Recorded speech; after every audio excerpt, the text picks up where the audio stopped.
Today I'm going to give you an example of what we believe is the number one reason why someone should have a financial advisor. We're going to look at an example that we went through with a client in the past year and the value that they received from the advice that we gave them. So what we believe is the number one reason you should have an advisor is how you're coached through the periods of time when the world is ending and things are not looking good. So let's take a look at an example. The client, let's call him John, had $428,000 in his investment account. In March of 2020, what happened? The markets declined approximately 30%. We'll use round numbers for the sake of the example. So his $428,000 account dropped to $300,000. What happened was John calls into our office and he's freaking out. He's watching the news every day. He doesn't feel good about how the markets are reacting. He thinks the world's in a bad place. He says, I want to sell. I want to get out of the markets. I want to sell the cash. I want to wait 1 year and then we can reevaluate and see what happens. So option one, his plan,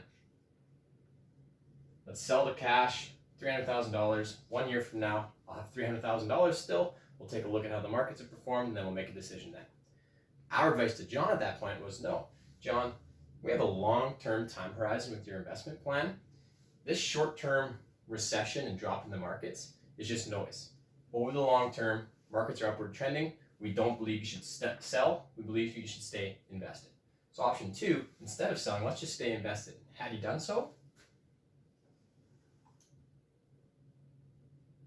74% return from that bottom. So his $300,000 would have been $522,000.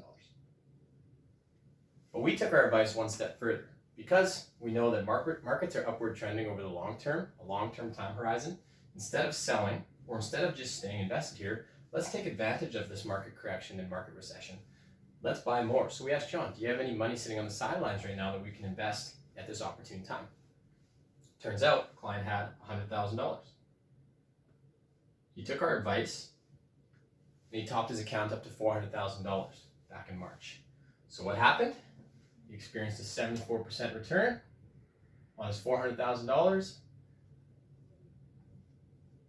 And the end result was $696,000.